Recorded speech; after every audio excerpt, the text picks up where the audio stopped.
I don't know if you guys know this, but there's a card out there that can search basically any monster in the game, just not level 4 monsters. It's called Dogu. It came out in 2014, and you don't see a lot of discussions about it because it's not that great of card, but technically speaking, it can search almost every single monster card in the game. The problem is that it requires your opponent to destroy it with a card effect, which isn't very likely to happen because it only has 1900 attack points. Your opponent probably will just run it over in battle. And sure, maybe you could set this card and your opponent might dark hole your one face down monster, and then you can search almost any monster in the game if it's not level 4, but in practice this card just isn't very competitive. It's been out for a while now and really hasn't seen any success because it requires your opponent to do something very specific that you really have no control over.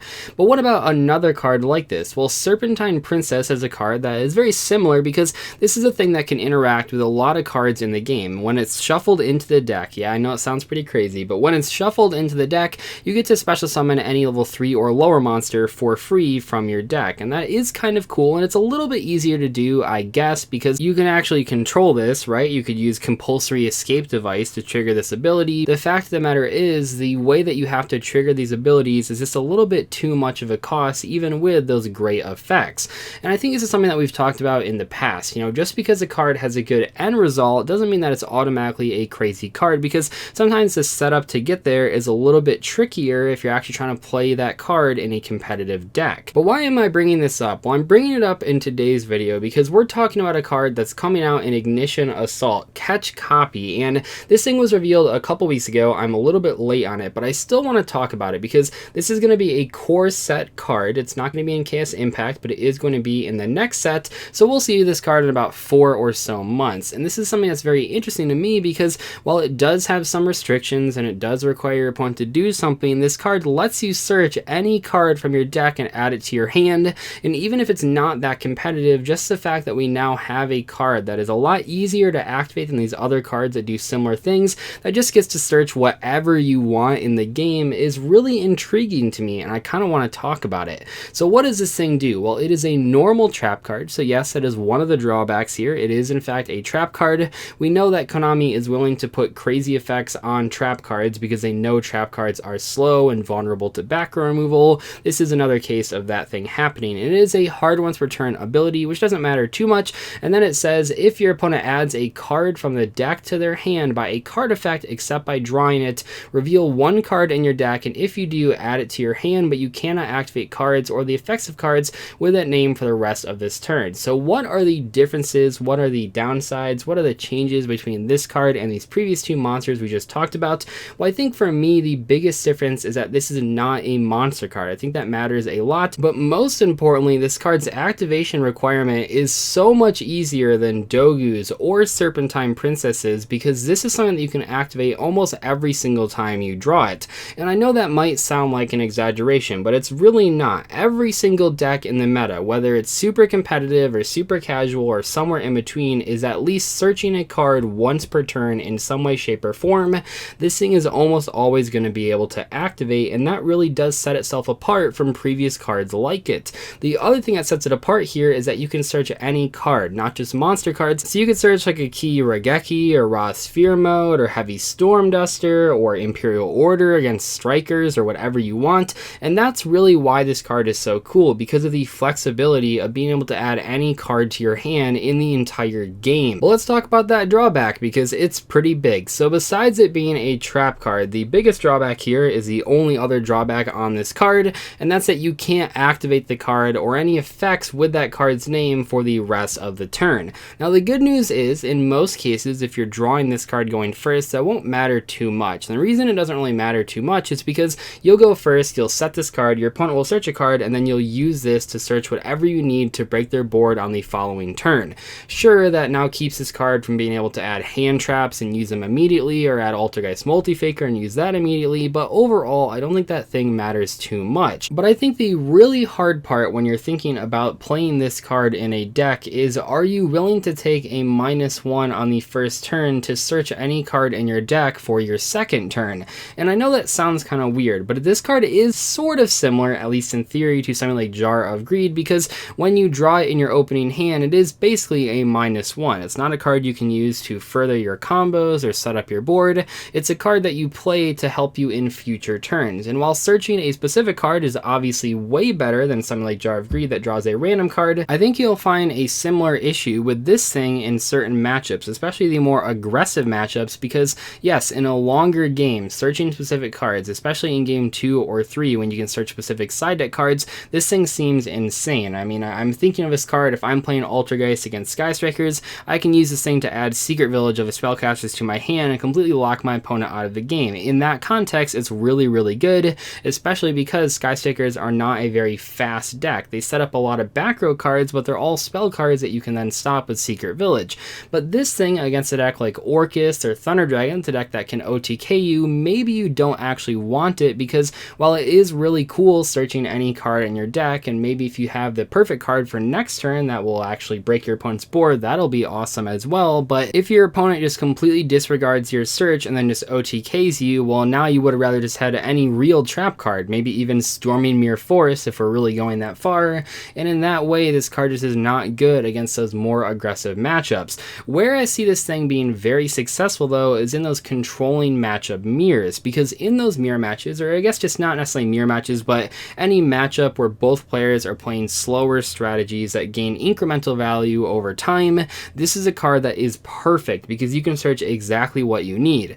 For example, in the Altergeist mirror match, maybe you really want that heavy Storm Duster to beat your opponent on the next turn, maybe you really want that Evenly match or something along those lines, you can just grab those right away. And I already mentioned grabbing Secret Village of Spellcasters against Sky Strikers. Grabbing side deck cards with this trap is really, really good in those slower controlling matchups. But as always, we have to take it one step further, and this one extra step is the one that always gets people mad, because this is when I tell you that for a card like this, or for any card to see competitive play, it has to not only be decent, it has to not only be good, it has to not only be great, it has to be the best option available, and I feel like that's where this card falls flat, at least right now. The question is not, is this card playable in a controlled deck, like Altergeist, like Guru Control, like True Draco? That is not the question, because the answer to that question is yes, it is probably playable. The real question, however, is more along the lines of, is this the best card available for the current deck that I'm playing in the current format?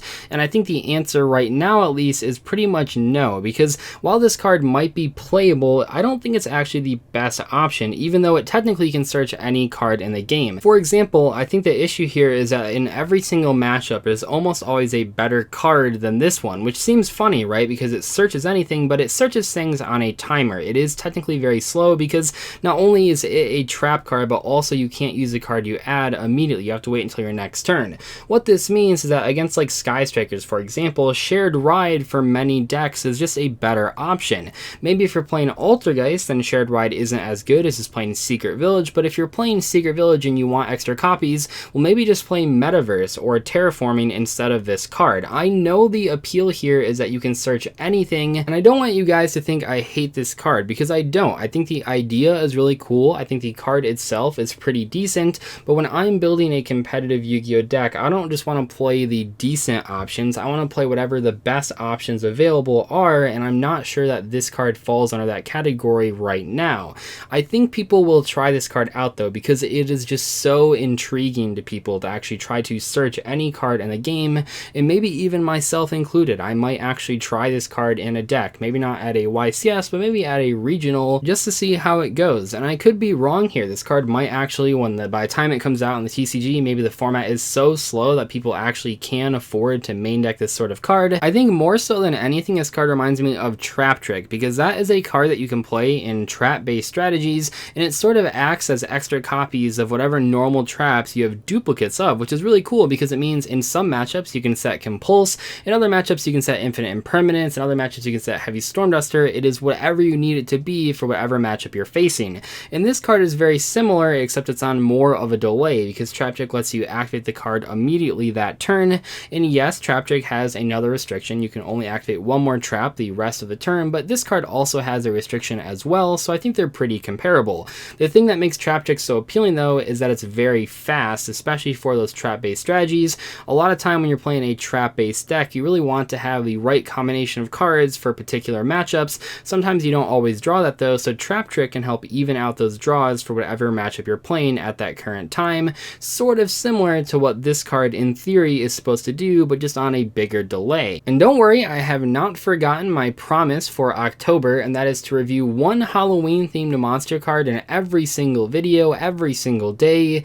Of course, I am pretty behind on that. I think I'm like 4 or 5 days behind, but I will do 2 different cards in today's video. I've gotten a couple comments about this, but I'm not only reviewing zombie type monsters. I think in the first 2 videos I said that, but I've changed it because there are a couple Halloween themed fiend type monsters that I felt were very important, like Hollow Hollow. I mean, that's literally the Halloween card and it is not a zombie monster. So we're not just covering zombie monsters, we're covering all sorts of Halloween themed cards, spooky cards, no matter what type they are. They are all probably going to be monster cards though, no spells or traps. So the 2 cards we're going to look at today are both tuner monsters. The first one is good old Plague Spreader Zombie. This is pretty much the classic zombie tuner monster. I can remember pulling an ultimate rare copy way back in the day when it was worth like $50 to $60, and this thing was played in a variety of chaos stacks as well. Anything that was playing Light Swarms wanted to play Plague Spreader Zombie because milling this card off of a Light Swarm effect or off of Charge of the Light Brigade is a very powerful thing, at least it was 10 years ago.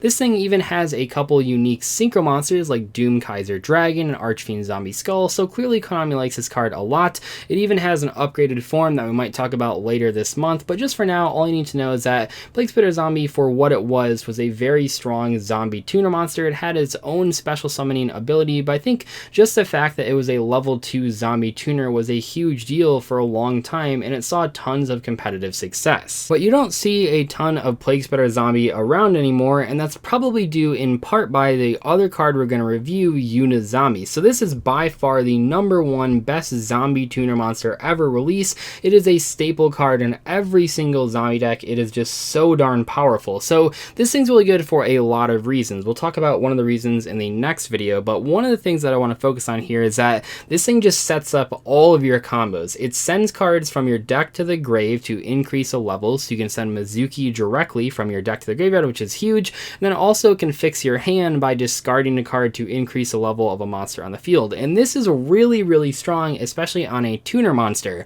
Some of the many things you can do with this card are you can summon it with Shiranui Solitaire, which we'll probably talk about in a future video, but I think more importantly, you can just do so many level manipulation things that you can easily get to like level 7, level 8, sometimes even level 9 synchro monsters just by manipulating certain cards on the field with the Unizombie. Worth noting here, you actually don't have to increase your own monsters, you can increase your opponent's monsters as well, so if you don't want to increase your cards but you still want to send a card to the graveyard, you can do that too. Overall, Unizombie really did just power creep Plague Spreader Zombie in a lot of ways. It does not have a self-revival ability, of course, and that would probably make it even crazier, but as it stands, this is the best zombie tuner monster in the entire game. Anyway though, I think that's pretty much all I have to say about zombie monsters and Catch Copy in today's video. Hopefully you guys enjoyed the discussion. Let me know in the comment section below what you guys think about Catch Copy. Is this card overhyped? Is it not hyped enough? It is a very interesting card. I'm just not sure how powerful it is in competitive use. I'll see you guys later though. Thank you so much for watching. Goodbye.